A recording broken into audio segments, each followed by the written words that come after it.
Hey there again, time for a interlude of Gatelynomics. First off, I just want to make a few prefacetory statements. Yes, that's a made-up word. And by the way, feel free to make up words. First off, Gatelynomics is based on personal anecdote, and I believe personal anecdote and experience en masse will give you the correct picture of what's really going on. So, that said, I don't want to get anyone upset. I'm just trying to look at things in different ways and also maybe get some useful feedback. So anyway, that said, I got in this email from Logan. He says, hey, I'd just like to thank you for putting out the Gatelynomics videos. You're welcome. Your business in general is extremely impressive. Thank you. You've weathered tough economies, built something from nothing. It's inspirational to see a small business grow and expand.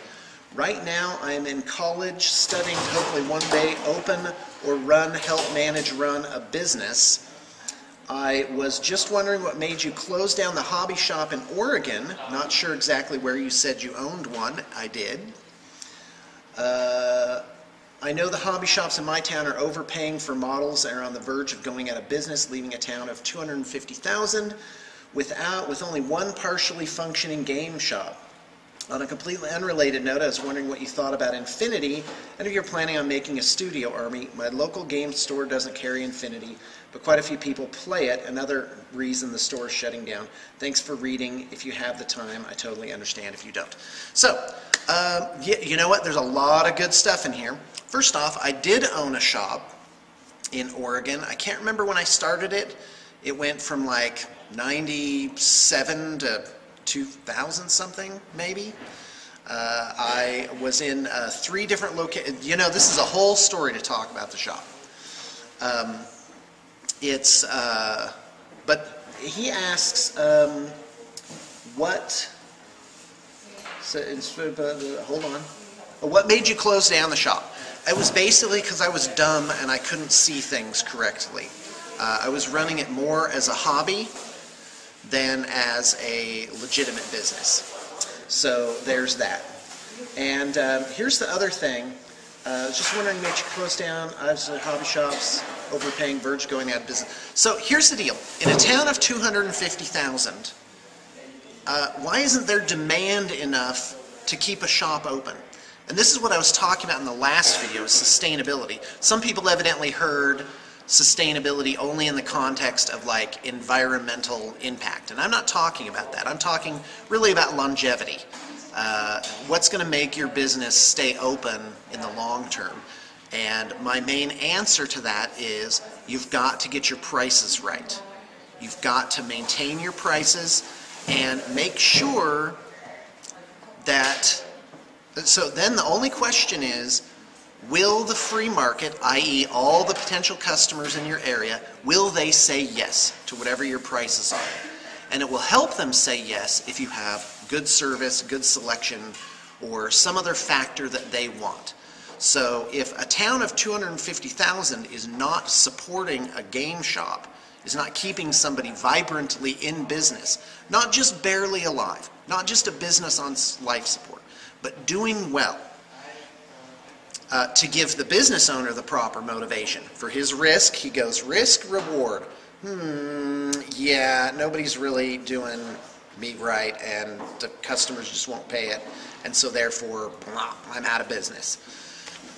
And so, so you just have to look at various factors there. For my part, I have distributorships, which means I can get my stuff wholesale, but guess what? I still patronize local businesses. Why? Because I can't wait.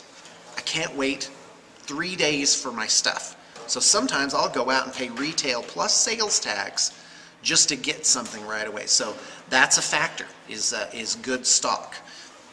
Or it could just be, you know, that the internet is the killer app, and just like the travel booking, what's that called? The travel agencies, they'll be put out of business by a different technology.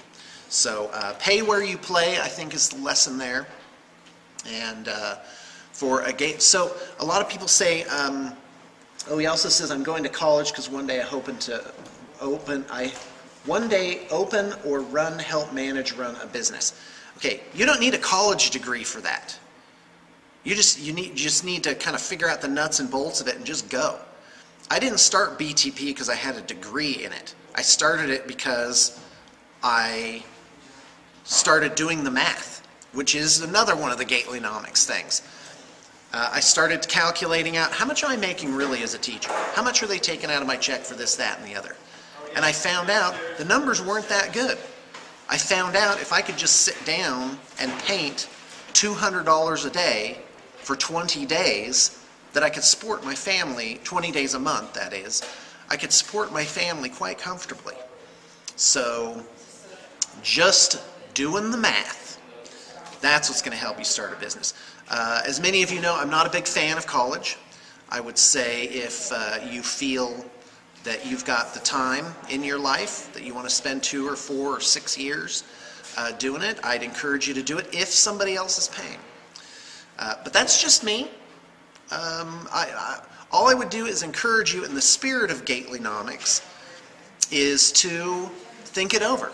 Try and find different ways. Well, why are you going to college? Well, because I want to do this. Well, is there a way to do that without going to college, without paying somebody tuition? The answer is probably so. Probably so. And we're going to talk about gilded professions later. Professions where you have to get formal education to even legally be able to do them. Like dentistry, for example. Or for some reason, cutting someone's hair is a gilded profession. I don't know why someone without a license can't just cut someone's hair. They'll do it poorly, but I don't think you're in serious danger that you need the state to step in and like protect you from all the unlicensed hairstylists. But anyway, there's more to be said about that, and obviously I'm kind of out of my depth when it comes to those sorts of things. But let's get back to Logan's email. Let's see, paying too much. Are overpaying for models. Yeah, the margin is pretty thin. And here's how that works. Let's say you have $1,000 retail worth of models. 1,000. Who's paying 1,000 for that? What's the real value in dollars of that 1,000? It's not 1,000. It's more like between 700 and 800, because that's how you can find them discounted. Games Workshop standard gives wholesale accounts 45% off. So if a store sells $1,000 worth of materials, they've paid $550 for them, and if they discount, they're going to get an average of $750, meaning they sold $1,000 worth of stuff, but they only made $200 worth of profit. And I have to tell you, that's a pretty narrow margin. And you've got to, and that works if you're selling millions. And in fact, if you scale it up, if your gross sales are, say, 300 million in a year, and you buy your items for $99 and sell them, or that your net expenses are $99 on the $100, well, guess what? You made a profit of $3 million at the end of the year. So economy of scale does work like that. But typically a game shop doesn't have that luxury. Does not have that luxury. And it's sad. It makes me sad inside. So game shops, I think game shops would be wise to hold the line. We're a brick and mortar store. You can walk in, you can find what you want, and it's going to be there. The other thing for a new business owner, if I could go back and do it again, I would find a location that had an adjoining place to live. I knew one game shop owner who kept it well under wraps that he lived in one of the back rooms. And he actually went to a local gym, and that's where he took his showers and kind of got ready for the day. So that's the way to cut your overhead while you build up your base. You've got to keep your expenses low. So a single guy really keeping those expenses low, and let's say he pays, for his location, let's say he pays $1,200 a month. Well, if he's also living there somehow, oh, and by the way, I found a lot of places, downtown Spanish Fork, that have showers in the building. And like, you know, it's office space. Why is there a shower down here? Well, that's just how they equipped them. I even found a place, my original studio in downtown Spanish Fork had a washer-dryer hookup and a kitchen. Like, it was fully set up that you could have lived in one of those rooms and then had your business in some of the other rooms. So that's one way to cut overhead. The other piece of advice I'd give is don't play video games. You've got to get rid of video games. That is the #1 killer of game shops. You go in, you can't get any attention because the guy's playing World of Warcraft. So there's that. Doesn't carry Infinity. By the way, I've been contacted by the Infinity guys a couple of times, and I'm working something out with them. We're going to try it for like a month and see if it goes anywhere. My thing is I got a lot of irons in the fire, and unless something is particularly interesting, it doesn't last. But some things do last. And that would be another comment, would be cockamamie schemes. That I think it's, the ratio's 8 to 1. You got to try 8 things for 1 to work. So to be successful, you got to have a lot of failures. And I've had quite a few, namely my game shop back in my home valley in Oregon. Well, I think that's about it for fan mail today. I really thank you for tuning in.